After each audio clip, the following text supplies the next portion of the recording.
Soundstripe.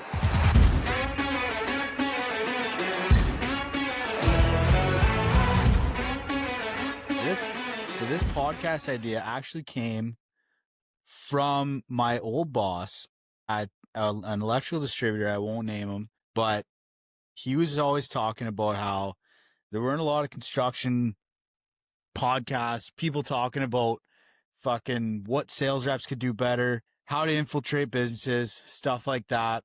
Just talking about the industry in general, shit going on. There's always lots going on, especially in Northern Ontario where we are.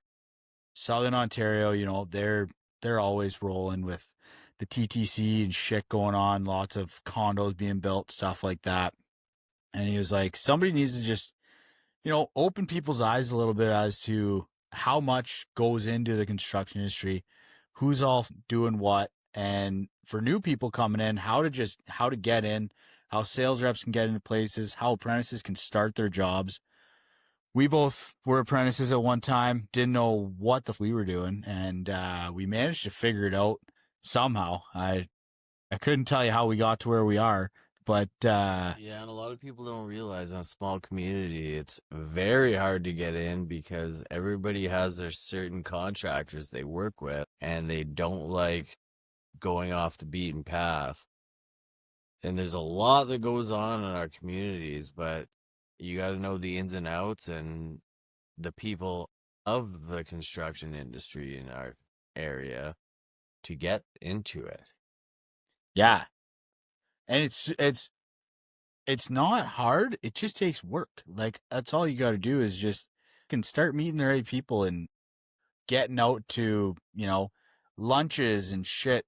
The thing about the Sioux that I love the most, and it's not even like this in other areas in Northern Ontario, is the construction industry as a whole is so close. It's the only out of like when I was district manager for my last company, I was in 9 different markets from Owen Sound to Timmins. And the Sioux, I think, is the only community I've ever been to events where you'll have, say, 6 different electrical contractors sitting at the same table with a bunch of generals and a bunch of other construction companies just crushing pints, having a good time, talking about work going on. There's always lots of work for everybody to eat. So nobody's getting too competitive. Nobody's, you know, hating on other contractors for whatever have you. Jobs getting moved here and there, stuff like that. Everybody's, just chill, having a good time. You go into these Southern Ontario markets and it's a dog's breakfast. Like their contractors hate each other. Nobody's sharing work. Everybody's just racing to the bottom on pricing. And at that point, like nobody's making money. Nobody's able to enjoy the work and everything's just super stressful. So that's something about the Sioux that I think is it's not really talked about enough, and really I think the guy that leads a lot of it, and I'd love to have him on here to talk one time, is Scotty Booth, man. That guy, like, I mean, you know Scott better than I do. He's a wild card. Yeah, you go to construction association events, you got all your competitors, but everybody is friendly with each other. There's obviously always some drama at some point, but for the most part, everybody gets along and everybody has a good time. There's not a ton of bad blood. Obviously, you're gonna get some of it, but yeah, Scotty does a pretty good job at policing everybody, and Yeah. Yeah, no, I think it's definitely a real a real good ecosystem we have in the construction industry in the Sioux here, and let's I mean I don't know who's going to tune into this. I don't know if we're going to make something of this and it's going to go far, but let's start from the beginning. Where did you start? How did you get into the electrical industry where we both came up? Where did it all start for you? it's high school. I was uh not doing so hot in high school. and I decided I had to do something with my life. So I took co-op, and my co-op went with a electrical company in town, and I really enjoyed it. My brother worked at the same company, and after that, I decided to actually start applying myself in school. I went to post-secondary school, and after that, I went into the trade, got my ticket. And then after that, I went to an engineering firm, and I did a whole pile of electrical design and contract administration, project managing, and I ended up going from electrical to selling doors and hardware. which is fucking crazy change. Crazy, crazy change. And that's like a testament to, if there's ever any like student counselors that can tune into this thing, or even kids come out of high school and they're like, I don't know what I want to do, because that's kind of the way I was, right? I don't know, didn't know what I wanted to do. It Yeah, doesn't any really, kids that are gonna listen, if you don't know what you want to do, take co-op in a trade in high school yeah, because it's hard to get in. But if you take co-op, you have an in with a trade, and you can always rely on that. If you're a good worker, they'll keep you around, and it's the easiest way to get in. After that, it's very difficult to get into a trade company just fresh out of university or college. If you don't know what you want to do, take co-op in high school in the trades. yeah, that's like a huge, huge thing. And I hope, I haven't been connected to the high schools for a long time, but I hope that they're still pushing that, because I got in the same way you did. Almost did co-op in high school with a company in town. Well, the thing I didn't do is I didn't go to secondary school. I didn't do my electrical You did technician, but co-op in I high did school. co-op and then got my apprenticeship. Yeah. And yeah, I was the same way. I sucked in high school. I wanted nothing to do with being there.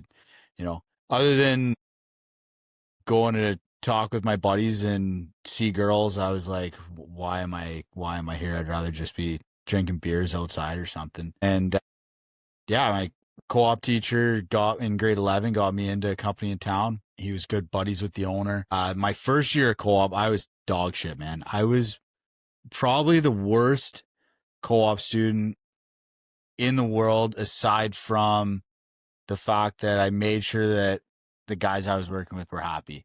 I would, I kind of made sure you were absolute dog shit. yeah. Well, that was like my first year of my apprenticeship. I was past co-op at that point. When I was my grade 11 co-op, man, I would do everything I could to not have to go there. I'd be and we'll have to have Beelhammer on here one time, and like he was my kind of leader when I was at co-op. We were working at the school right around the corner from here, and I had no drive. I didn't, wasn't really into it at first, and I would just like one day I didn't want to go, so I remember I showed up to the job site in shorts because I knew like I can picture you in jorts, not shorts. yeah, I knew I was going to get sent home, but I was like, hey, if I get sent home, then I get to go back home, sleep for the morning, and then go to school in the afternoon. So you were a complete piece of shit. Yeah, man, I was the shittiest grade 11 co-op student in the world. And Dave liked me. Like me and Dave, we would, we'd have beers and shit. And he was just like, you can't be here in shorts. I was like, I know, just send me home. And he was like, all right, send me home. And pretty well my entire grade 11 co-op went like that. And then I went back in grade 12 for a second round of co-op. And that was when I was like, okay, I got to either make something of this, or I'm going to be a bum for the rest of my life. So I went in grade 12 and I was like, on time every day, whatever you need me to do. Bringing breakfast sandwiches for the guys, shit like that. And, like, Oh man, when you realize as a child that if you don't smarten up, you're not gonna have anything or do anything. Yeah, yeah, you got to have that come to Jesus moment where it's just like, oh shit, I don't do well in school. I better be able to pick things up and put things down real well, or else I'm going to be kicking rocks on the streets. Yeah, it's And then that was what I did. I just busted my bag in grade 12 and did every like I would take I got lucky with the way my co-op lined up in high school. I had gym and religion as my two other classes during my co-op. Catholics. Yeah, yeah, St. Basil's, shout out. It's an elementary school now because it wasn't good enough to continue on as a high school, but yeah, so I had a deal with my religion teacher and he was a beauty. I told him, I was like, listen, on Fridays when I can work overtime, I'm not coming to class, but I promise I'll be here for every test and every quiz that you need me to be here for. So just let me know ahead of time. He was like, okay, sounds good. I told my dad essentially, like, hey, if I'm in school, it's not because I'm out fucking around. I want to do everything I can to get an apprenticeship as soon as I'm done high school. And it worked out. I was able to work more than I should have, missed a bunch of classes. I still passed those classes. And every time I called my dad, he'd be like, yep, I'll call the school, let them know you're sick, whatever. Give him some bullshit excuse as to why I'm not there when really I was just at phase 4 working. Oh, Tear was right. Oh, yeah. Tear was all in. Right. As soon as he realized I wasn't being a piece of shit and I was going to work, he was like, you know what, if you can make if I back then I started salary as a first year apprentice at $12 an hour. Big big fan.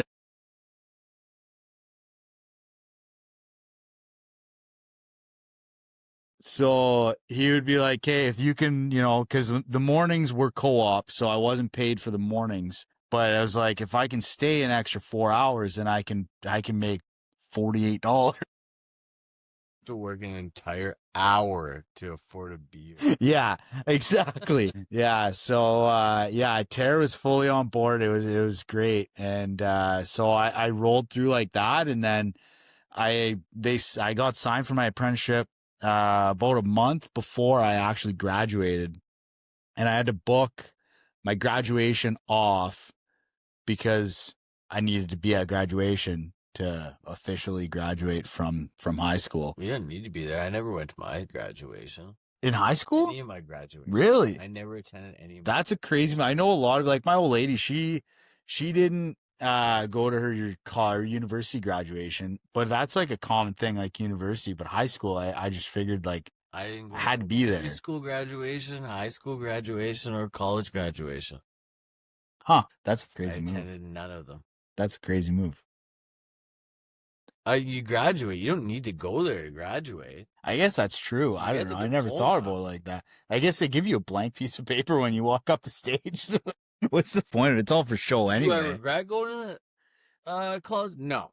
But this is right here proof that if you get into the trades and you work hard, Matt, you can make a good living without going to college. In the crazy wild route. And I went from making good money to making absolutely nothing and working my way back up because I went into so many different industries because I was a big proponent always of switching jobs. Yeah. I didn't. I own the company now, but this is the first job I really stayed at for more than 5 years. Yeah. Change the scenery was always good. It gives you kind of a life, but also because I wasn't happy with what I was doing. Like, yeah, I love doing electrical work, but it's kind of the scene you're in, the guys you're working with. If you don't have the right crew, it's a complete different story. Yeah. That's a thing. Having the right crew, man, like it makes such a difference. I've been on jobs. Well, I left a company and I was there. That was probably my longest job ever held. I think I was there 9 years, 8 or 9 years. And it was a string of good luck, I guess. And I always had good crews. Like It was essentially me and like four guys that I got along with real well. You know, most of them. Beelhammer is one of them. Me and him have, we've, every Great job, beard on him. great beard, Great beard. great guy to work for, smart as fuck. And then eventually our luck ran out and we just got on a crew where I was like, dude, like I had got my license. Dave had been licensed for a while, but we're on this crew and the guys running it were just like we'd start at 6 a.m. and the guys running the job wouldn't show up until like 10:30. So we got 7 guys sitting around, you know, half of them are apprentices. They have no idea what to do. So we started, me and Dave would get there at 5:30, 5:45. We go, okay, what needs to be done today? We'd look at the drawings, kind of guess at what the supervisor wanted. We'd go, okay, you guys go here, you guys go start running pipe, you guys go start pulling wire here, whatever, whatever needed to be done. And then the supervisors show up at fucking 10 o'clock and they'd be like, well, this guy should be here and this guy should be there. And we were like, listen, if you want guys to be doing shit on certain days, you got to be here to set them up. And after that job, I was like, you know what? I can't work here anymore. Like, I got to go elsewhere. Yeah, if you're in charge and everybody's showing up at 6 and you're not there, nothing is happening at 6 a.m. Yeah, no. The guy, like, especially for young guys, like if you're an apprentice, you're not taking the lead on anything. Even if you're a fourth year, third year apprentice, you're not going, oh, I should go do this. No, you're thinking about what you were doing last night because 90% of the third years are coming in, you know, probably had 17 beers the night before and they don't even remember what they were doing yesterday. Because I know I had a lot of when I was in press, I had a lot of days like that. That was in our prime time. When I was showing up, I'd get to site. I'd be, get there at 7. I only had 2 hours of sleep, and I was just doing everything I could to make it to the first coffee break so that I could have a nap and relax. Yeah, I was still getting shit done. That was the one thing. One thing Terry instilled in me, he said, I don't give a fuck what you do the night before. I don't care how many beers you drank. He said, if you got to go to work tomorrow, Yeah, you just gotta you suffer through make it. sure you go to work and you sweat your bag off. And after 2 hours of working, you're going to feel less hungover. And Yeah, that's the truth. you gotta suffer through it and sweat through it. And then you tell yourself, I'm done. But then nothing is better than a beer at the end of the day after that day. Yeah. Oh, a hungover day at work when you can go home and just have a beer and, scratch the hair of the dog a little bit. That's something to be talked about, really. It's the best thing in the world. But no. But there's nothing worse than when that happens in the winter and you go to work and it's dark still. Yeah. And you're hurting. Yeah. And you gotta suffer through that day and keep producing. But at the end of the day, it feels great. That was like in my mining days, like I had me and Cudlock were up there at the mines and we go out for a couple beers the night before. Every so often we get a little carried away, but you're in the mine at 4:30 in the morning. You go to the lunch hall, you get food. Then you wheel into the mine and you're set up. So we were underground by like 6 o'clock in the morning, 6:30 in the morning. You're underground. So in the winter it's dark. You go down, but then you I don't. don't know if you know this, but underground it's always dark. Well, it's certainly always dark underground, but just getting like to underground, we weren't in an elevator shaft. We were driving, so at least you got a little bit of outside driving in, but it was dark outside, and then we didn't come up until 5:30. So you're going down, it's dark. You're coming up, it's dark. You 7 days on, you don't see daylight for 7 days, and all you can do the entire time you're there is you're praying somebody on surface blows something up so you can get a call in the middle of the day to surface. Because that is like a godsend. You get a call in the middle of the day to surface after not seeing daylight for 4 days, and you're like, the sun hits you, and you almost feel like it's like seeing God, man. You're like, But warm sun on your skin is just like it's something else after 4 days of no sun. Into the underground mines for 1 week, and that was enough for me. Not my cup of tea. I did it. It was about a year and a half, and I honestly, if I would have never got the opportunity to get into the distribution world, I probably would The still money's great. be in the mine because you know what? The money was good. The money's excellent. But the crew I was on was fantastic. But the crews in the mines change all the time. So So it's hard to stay. it It's like is, any yeah. job. When you lose your good crew, you don't want to stay at that job anymore. Yeah, It makes a that's world of difference to people you 100% work with. true. 100% true. But I You have the mentality of giving her, and everyone around you doesn't, and they're slacking. It's hard to keep your pace and do a good job. yeah.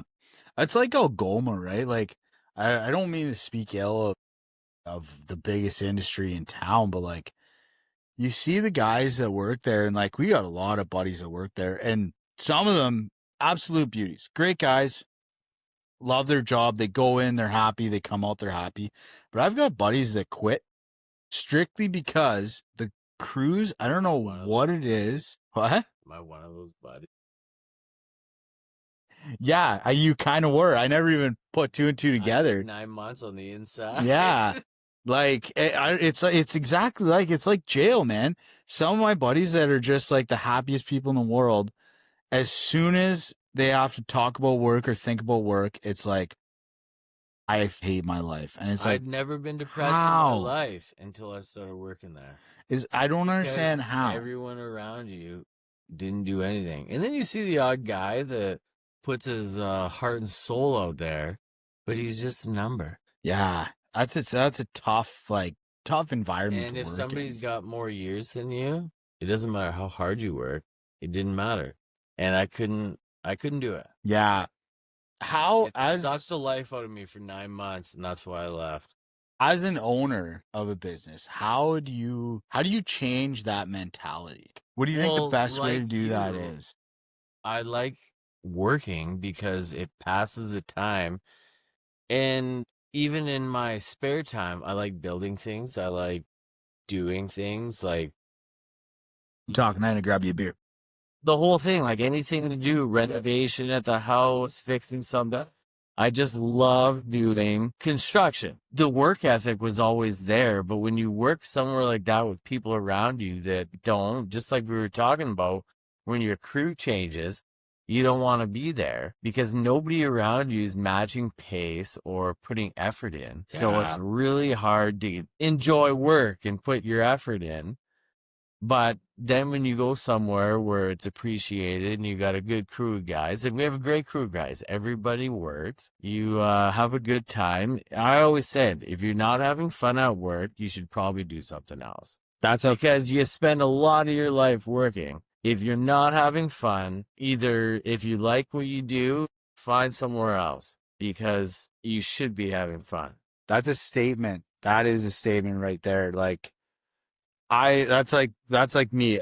I am right now. We have a great crew. We all get along. I work remote and we talk like 2-3 times a day, me and my boss and a couple of my coworkers. And like if it weren't for them, like the job would suck. And the contractors as well. Like the contractors we typically work with, they're all great guys. It's you're not stressed out all the time, worried about bullshit. It's hey, we're in a pickle. Let's figure it out together and let's get this shit done. Because at the end of the day, I would hope, Work's work. yeah, I own the business. Work is work. It's still not your entire life. I'll never ever get mad at somebody for like taking vacation or extra. Like it's still a job. clearly you're a good boss because you told me the wildest story today about your employee that forgot to tell you he was getting married this weekend and didn't book any time off work. So clearly people want to work for you. Well, even our one we had a opening for a welder in the shop. We hired a young guy. He was just a kid at the time, and shout out to Kip Hansen. He was just a kid. He kind of sucked at the job. He wasn't really in that mindset yet, Yeah, kind of it's like how pretty you new for are their when you hands, yeah. started. And then he turned out to be a all-star, but he wanted to go further. And he wanted to be a pipe fitter. He wanted to get in the union. So I had a few contacts. So I hooked him up and he went, and I didn't stop him. I helped him get it. Like, you can't, if somebody doesn't want to be there, they want to do something else. There's no bad blood. That's a good boss move. Not a lot of bosses will do that, man. Like, I was that way when I was in my previous role and I had employees underneath me. I was the same way when I had people come up to me and say, "Hey, I'm not really happy with what I'm doing. I kind of want to do this." If I seen that they were a good employee, you hate to lose them. Yeah, Like, it sucked to lose him because you got to start looking for somebody that's going to make up the difference. But now we got a heartbreak kid in his spot. And yeah, he's knocking it out of the park. and But that it's is hard to find that person. Yeah, and that's the right move is, hey, if you want to move forward with your career, absolutely, let me help you as much as I can. If they're a good employee, you're obviously not going to do that for some shithead. But if they're a good employee, you know that you can put your name on them and send them away. Absolutely, like that is the best boss move to do. I've had my previous boss did that with me when I left. He was super understanding that, hey, if I can help you in any way, I still do business with him in my new role. So it's like, we wanted to keep that good working relationship, and we were buddies at the same time. Like we were really close. But when I left the mines, completely different story, man. When I left the mine, I went to my boss. He had been a sales rep before, and that's what I left the mine to do. And I went to him strictly to ask. I wasn't even fully in on the sales rep role. I went to my boss to say, "Hey, you were a sales rep. What can you tell me about this? This is the job I'm offered." And this guy went off the deep end. I went through that when I was 17, 18 years old. That's bullshit. Like, this guy I got told me. that I would never have another job in the city again for leaving the company I was at. And I won't name names, but I felt terrible. And moving jobs is always hard because you don't know if you're making the right decision. But after I did and I went, he still tried to sewer me.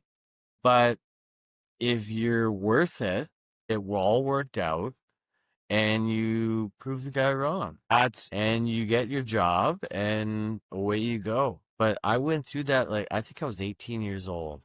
And I was a summer student at the time. I was still in school. And I still got sewered for it because I was going to leave this company. And you know what?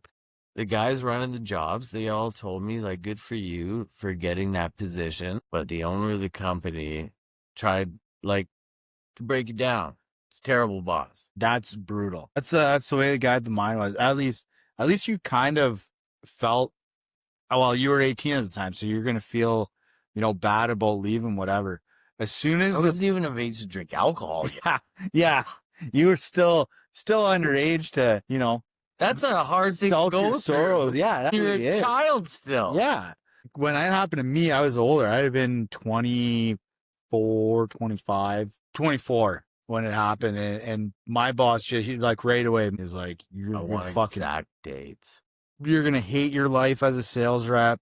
You're going to be a fat piece of shit from all the people you have to take out for dinner, blah, blah, all this stuff. I was like, well, first of all, I'm already fat, so it's not going to change too much. Being a piece of shit's not that bad. And I was like, and then he just like, he wouldn't stop. And it, like right away, as soon as I brought it to him, he was just like, his whole mood changed. So I worked another run with him. And then I came back the next run and he was just treating me like an absolute asshole, like just giving me all the shit jobs, whatever. And I looked at him, I was like, you know what? I'm out of here. I was like, here's my 2 weeks. Send me home if you want, pay me out if you want, whatever you want to do. I'm out of here. If this is the way you're going to be, I was like, I came to you as my supervisor and somebody I had confidence in to be like, hey, what do you think about this? Do you think it's the right opportunity? And all he wanted to do is talk shit about it. I was like, you know what?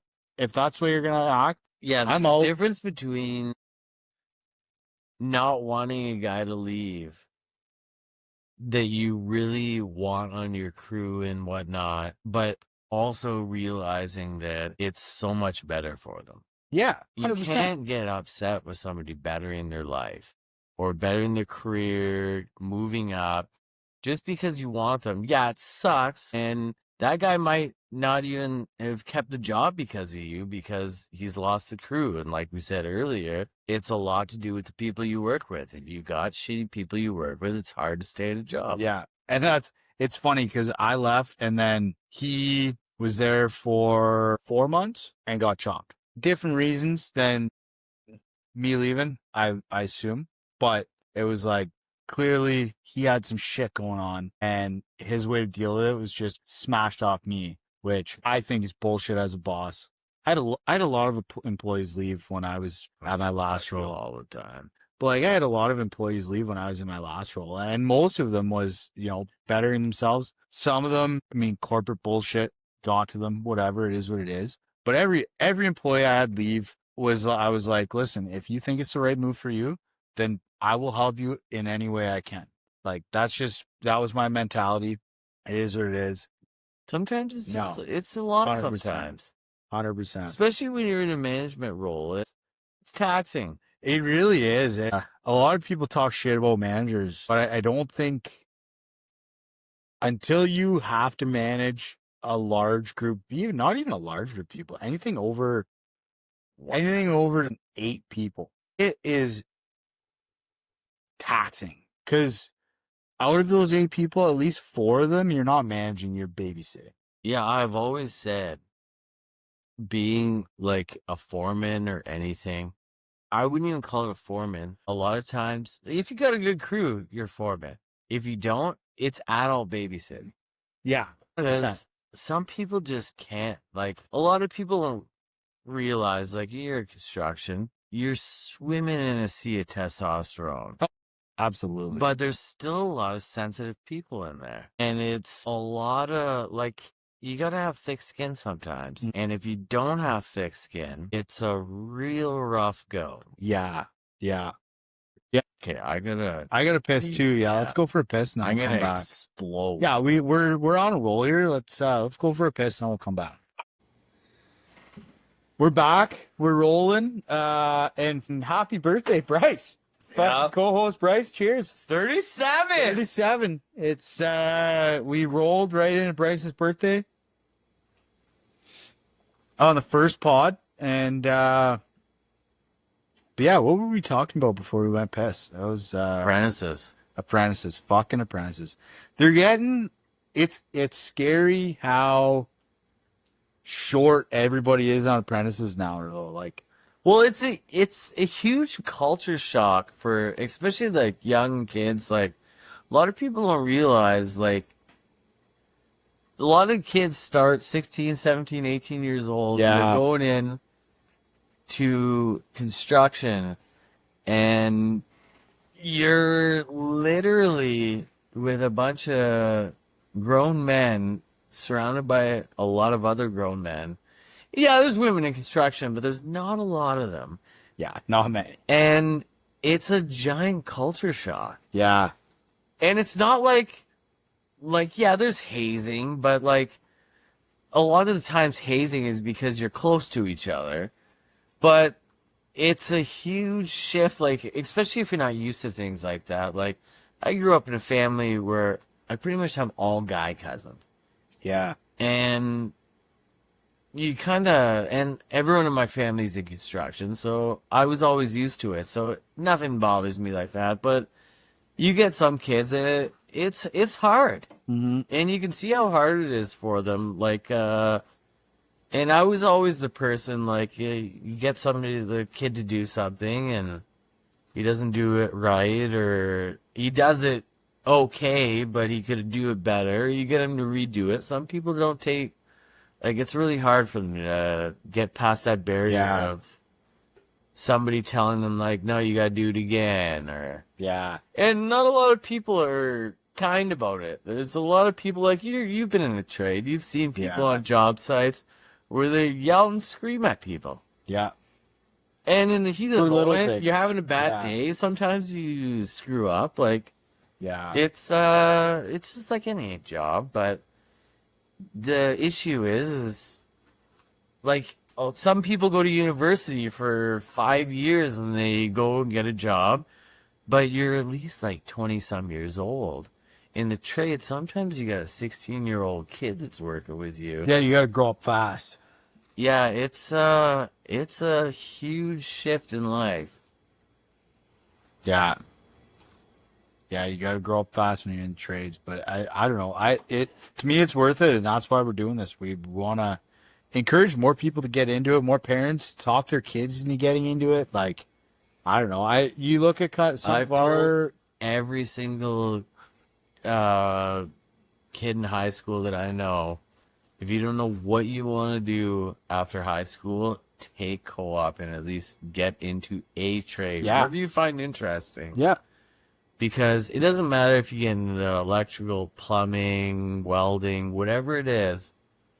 If you have any experience whatsoever, it's a lot easier to get in if that's actually what you want to do. Even if you want to switch trades, it's a lot easier to get in if you have some experience 100%. whatsoever. But it's also easier if you get into a company where your boss and you tell him, like, oh, I want to do this instead of this, and he gives you a good reference. Yeah. But that's hard to come by, somebody that's not going to screw you over or give you a good reference. But Yeah. the reason why I'm in the position I'm in is because I had a really good boss. Yeah. And he gave me an all-star reference. And to this day, guy's the best boss I've ever worked for. And all you can do is, aspire to be as good of a boss as him. And it brings me to my next question. Wait, before you ask it, we've been doing this for at least an hour, and I just realized that George Costanza is in the background. Yeah, he's in now. George is the third participant. But so what I was gonna ask was, like, you've had a crazy journey, kind of like me. What is it like buying and growing your own business? Because that's like, you went from essentially, like, all these kids, they want to go to business school, start a business, do whatever. You went from co-op, took your electrical program, you were Sparky for a bit, you got into Hollow Metal, and then decided to buy the business. And that is a leap. That's a crazy leap. For anybody, to buy any kind of business is a crazy leap, but to buy a business that's that large and working that out, how did it all work out? We were talking about it a bit earlier, but how did it all work out, and how crazy of a movement was that for you? It was stressful as fuck. Yeah, I bet.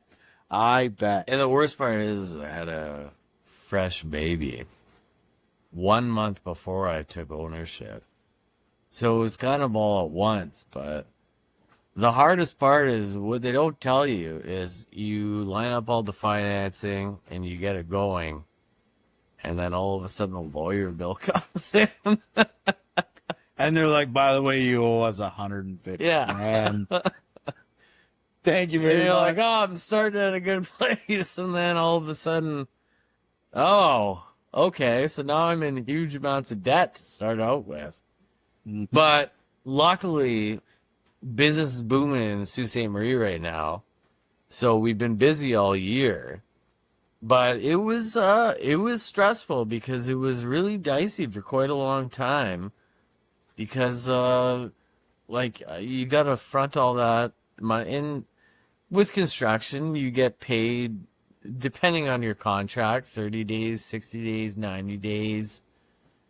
But sometimes people don't pay on their terms, and Yeah. sometimes they don't get paid for the job, you don't get paid for the job, and yeah, they still technically have to pay you, but nothing's ever perfect. But we haven't had any issues yet, but there's still you gotta wait for money to come in. You have to buy material, you gotta produce it, you gotta sell it, you gotta get it out there, and then you bill it, and then you gotta wait for the money to come in, but you've already paid for that material at least 30 days in advance.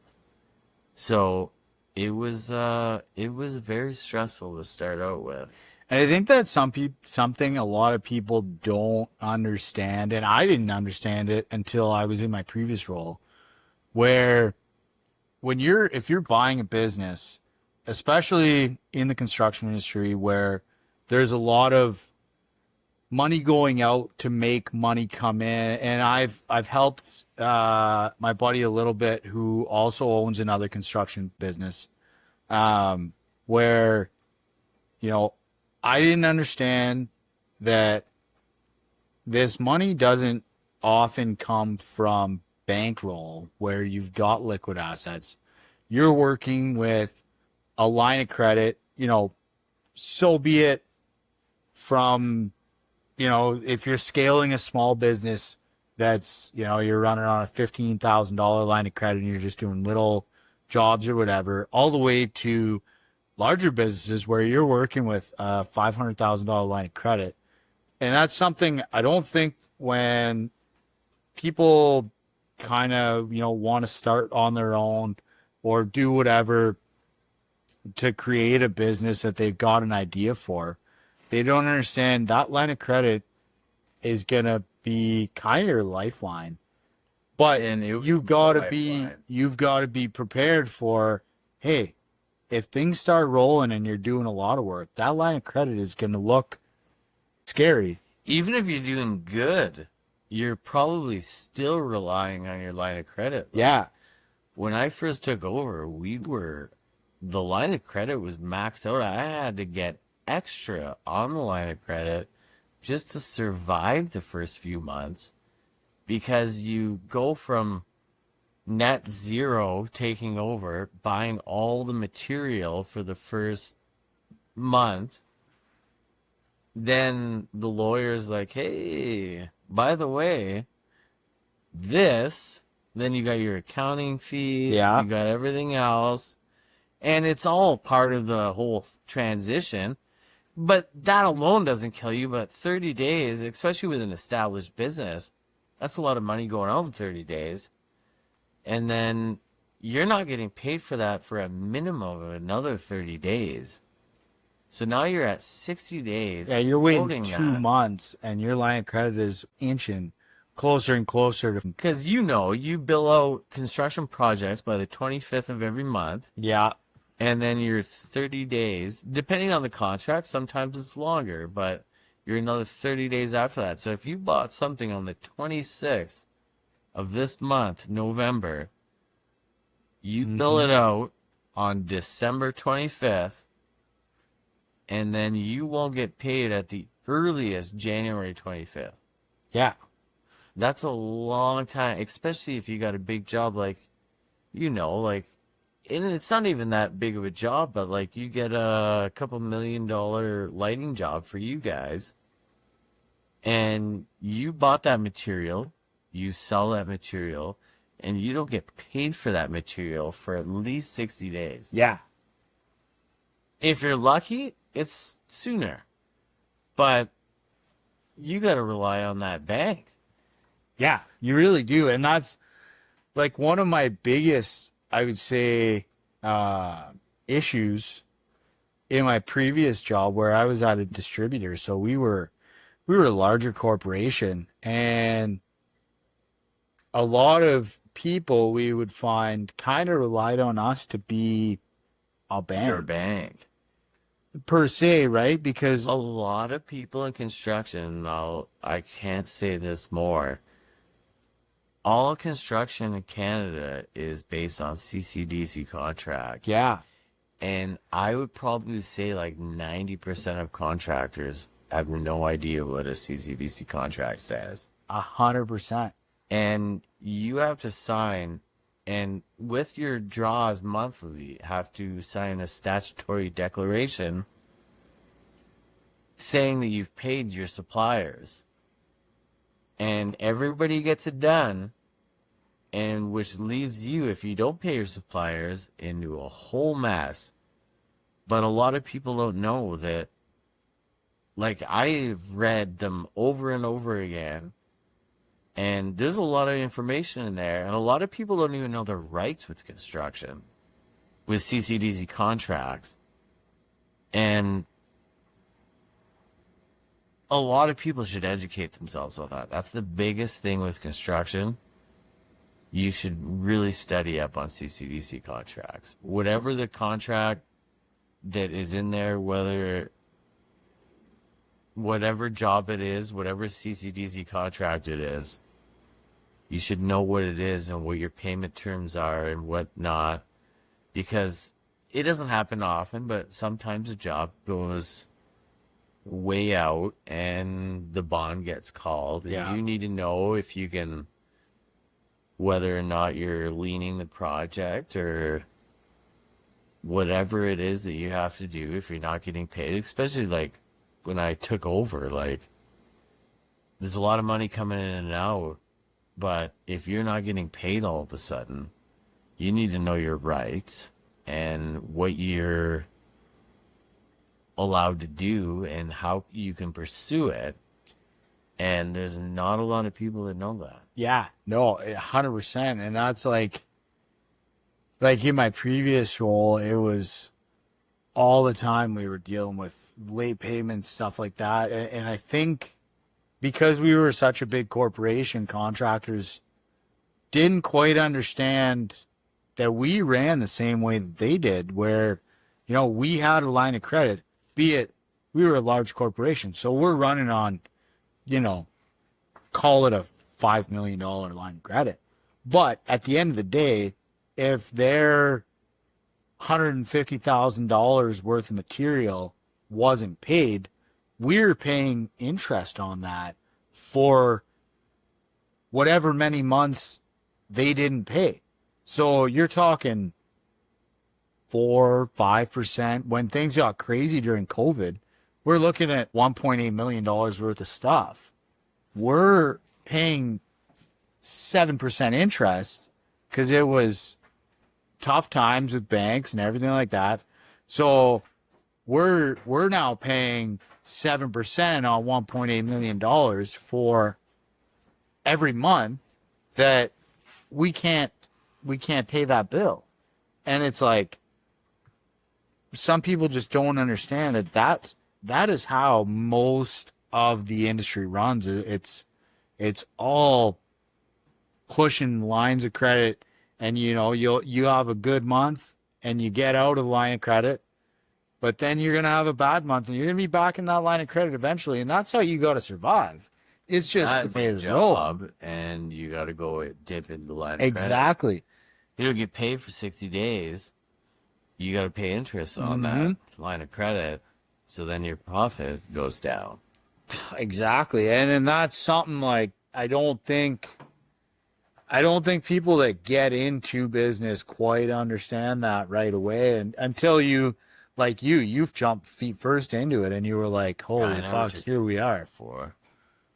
I didn't take any business classes. Yeah. It's a real eye opener.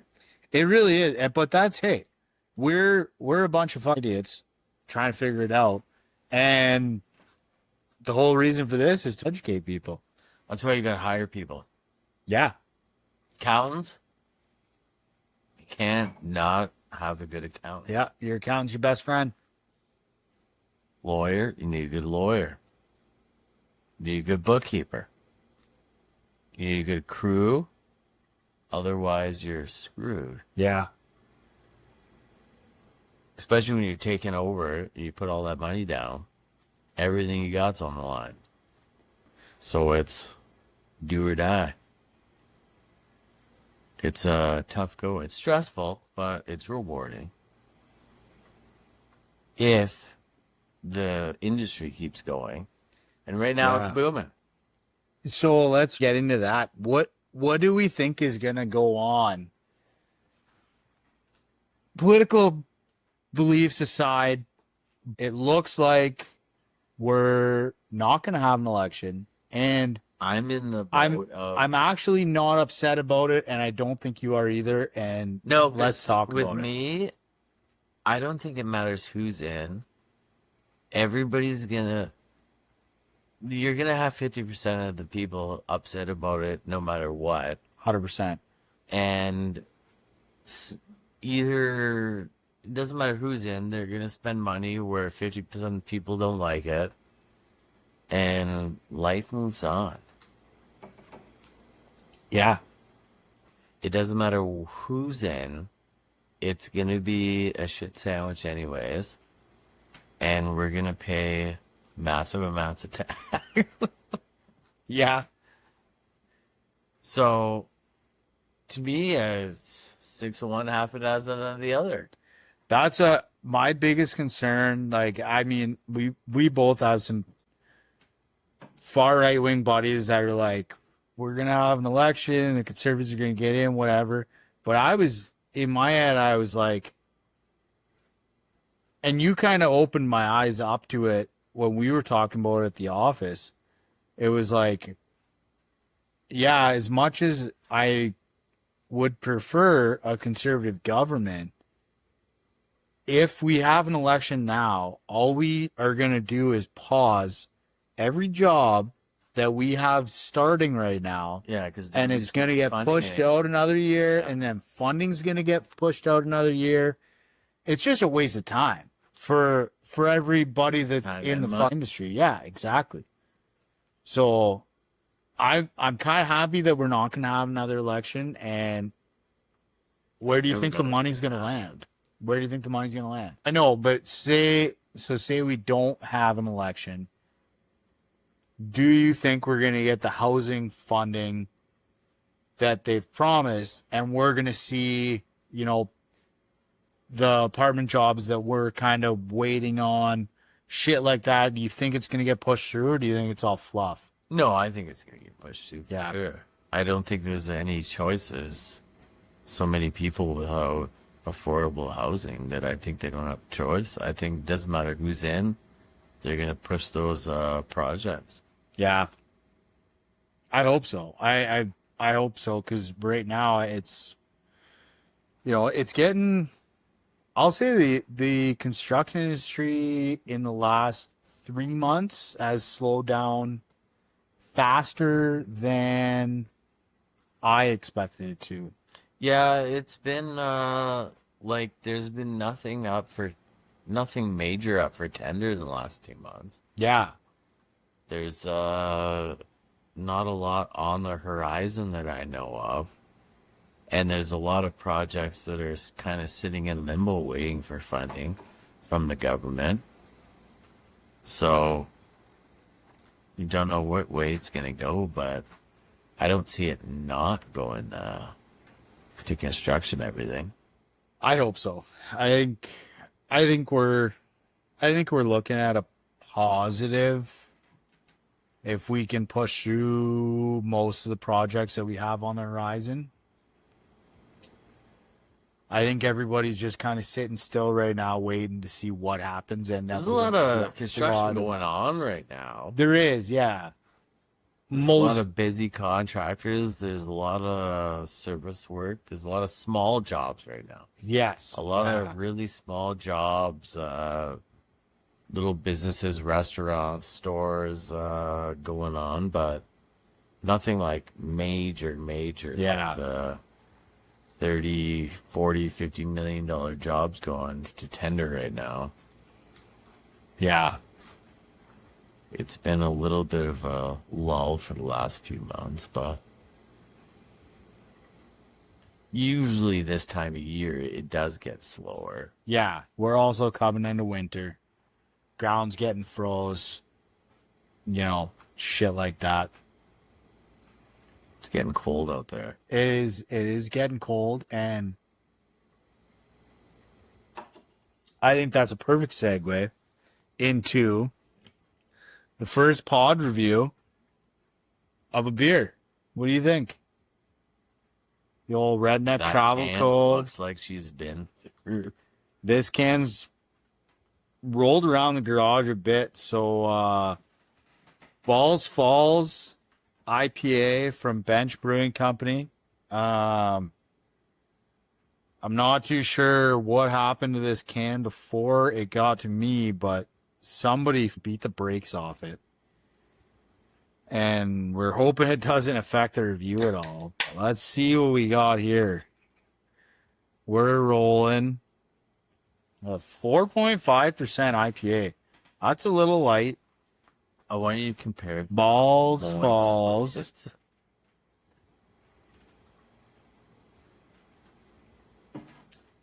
That's a good light IPA.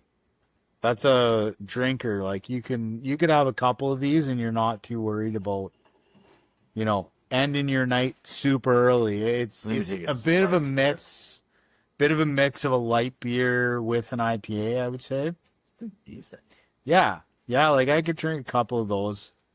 I would say the Balls Falls Session IPA 8, 9. I'm gonna go 8-9 on the Balls Falls Session IPA because that's a good light IPA. That was pretty good. Yeah. Anyway, let's dive into something else. We wanted to review some tools on this podcast, and we're gonna have some live reviews of tools we've used in future episodes. But for this one, let's just go over Milwaukee, DeWalt, Makita. Yeah, being somebody that bought their first combo kit as Hilti, and I threw them all in the garbage. Well, they were about 15 years old. Maybe that's what we should just touch on before. They're rather than still the tools. cream of the crop, but they're so expensive, and everybody else, not everybody else, but there's certain companies that picked up their game enough that Hilti's quality and longevity aren't as big of a difference anymore with the price difference. Yeah, I think I'll be honest. I think Milwaukee's got the market now. Yeah, that's what I just get switched into to. brands. I switched rather than pick on specific tools themselves for this. I would say Milwaukee's got everything you need. They have in either 18 volt or 12 volt option. I mean, DeWalt has stepped their game up a lot. This is the biggest game changer right here. That impact. This little M12 fuel outperforms any impact I've ever had. Yeah. Yeah. I mean, the hilt. And it's small. You can put it in a tool belt. You can fit it in your tool bag. Yeah. You got those. I've got a Klein tool bag, and it goes right in there. It doesn't take up a lot of space. The battery's tiny, and it still lasts all day. That thing is where it's at. The Hilti drop-off was lithium-ion batteries. Astronomical. Like, that was what happened to Hilti. Because when I started in the trade, Hilti was the cat's ass. Everybody had the Hilti Impact. That's why I bought a Hilti combo drill. kit. Yeah, you had the full I combo had kit. the Sawzall, the skill saw, the impact, the drill, the grinder. And don't get me wrong, it lasted 15 years and I never had an issue with it. The batteries were the one thing that went on them. The tools were still good, but compared to the cheapest tool today, 15 years ago, they don't even compare to that. No, they're so heavy. You can get a Ryobi drill that's the same power as the Hilti tools 15 years ago. You think so? Hold on. 100%. Hold the fucking I threw phone. it in all my Hilti tools in the trash because they were so bad now. So you're telling me if for the next podcast episode, I come in with an old Hilti Impact that I have all the Hilti. They're in the dumpster at work. We can go dumpster diving. I have one at camp. So if I bring a Hilti Impact and we We'll buy test her out. a brand new Ryobi Impact, you think That'll cost us what, $50?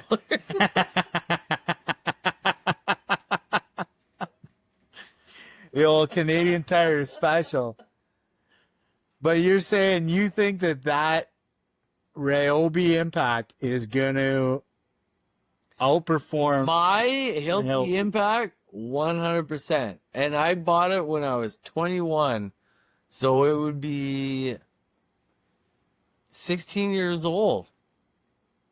I think we've got our next challenge for episode 2. Because I have a hard time believing that. Although I'm telling you right now. I know the How old average is it? Joe swears by his Ryobi Impact, which I can't understand. Me either. You know what? Dad's got the Ryobi tools, and he refuses to get. My old man had them for when they were blue. They're green now. Yeah. When they were blue, my old man had the Ryobis, and he swore by them. And then he got my old Makita drill set from when I was a second-year apprentice, and now he buys Makita everything. But I have a Healthy Impact, and it's got to be at least 12 years old. Okay. We can dumpster dive for mine. I literally just threw them in the dumpster last week. So you know what? It would take 5 minutes to find them. The one thing I'll give, the Sawzall was still probably better than any Sawzall today. So what do you think? The skill saw was garbage. Absolute garbage. Yeah? The drill, still good, but the low gear wasn't what you get out of a low gear now. Okay. But the Hilti chuck on the drill is like, I gotta say, I love Milwaukee tools, but their chuck sucks. Yeah. It loosens all the time. Wholeheartedly agree. When you tighten a Hilti chuck, it does not come loose. Wholeheartedly agree with that. What do you think? So, what do you think Milwaukee did to raise their game so much? Because Milwaukee kind of came out of nowhere. Like they were nothing. No. Well, but they kind of They had a great half decent beer for a long time. yeah. So yeah, they were a good brewing company, but their power tools were kind of like nobody had them. No. I went like You know what they Hilti, DeWalt, and then Milwaukee. Everything in a matter of 5 years. You know what they did? They went to the bank and borrowed $500 million. They were like, let's get after it and make better tools. And the thing that really skyrocketed them was making everything. True. Whether it's your like cordless nailers, saws, table saw, miter saw, like True. sanders, everything. Lights, they put everything on the market. True. Radios. Have you used yet a Milwaukee stapler for wires? No, I have not. Those things, I've been out of the game too long. So those things are the cat's ass, and I honestly the hammer like a peasant. The first time I ever saw one, it was eye-opening for me so I helped out my buddy. He was building a new house, and his brother-in-law pulled permit to wire his house and everything like that. Did you shoot steel staples or plastic? So they're steel staples with a plastic brim on the top. So it doesn't hurt the wire, but it's got it. So it was eye-opening for me. I saw it and I was like, who needs a gun to staple their wires to the wall? If you do a lot of residential, it makes sense. So then our buddy there, he pulls out his stapler and he's like, oh, like, we don't need any staples from the distributor. We got this. And I was like, what the fuck do we need that for? I used it for one room, maybe. And I immediately was like, I need to go and buy one of these things. And I never did, but it's coming How in my fleet of often? tools. How often do you drive this staple through the middle of the wire, though? So you don't. So here's the thing. When you put the gun to, it's like a brad nailer essentially, just with a wider staple. It's an S1. Yeah, with a brad nailer, you can just Or slam it in and pop, pop, pop. it's an pop, S2, pop. but You do that with wire and you get off to the side, it'll blast through it. no, but here's the thing. So this gun, when you put the stapler up to the joist and you essentially wrap, there's like a head on it, it's about this big.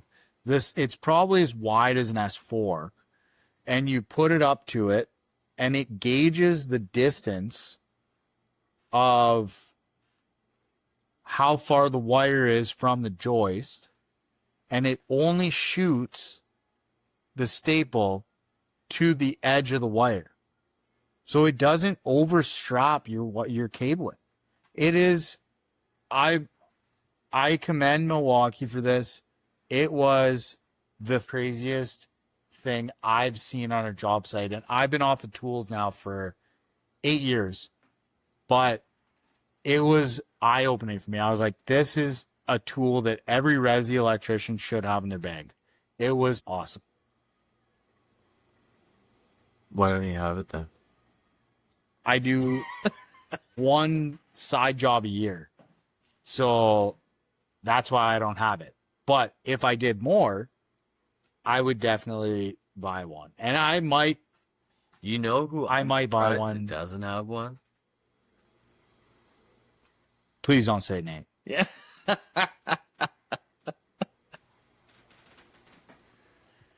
He's bought every other tool but that. No, it was cool, man. Like you said, Milwaukee, you're probably right. The reason that they came from the back of the pack to probably I would say they're the number one tool in the market. Everybody uses Milwaukee now. If you're talking about the best average tool, yeah. I would still say he's got the number one tool for construction. The heaviest duty. That's a fair argument. You're not getting the tools that Hilti has with Milwaukee, like core drills and stuff like that. No, but for the average guy, Yeah, the average guy. Milwaukee's going to do everything you want. But they're also really expensive now. Yeah. But it's worth it if you're doing a lot of stuff. But do they still have the service contract they used to have? Because I remember the one big thing about Hilti when I was younger and we were still using Hilti. you can't buy Hilti unless you have a company. Yeah. Like a normal, everyday guy off the street can't buy Hilti tools. No, but like I remember they used to have a crazy service contract where you could just like, if you had a drill, like if you had a hammer drill for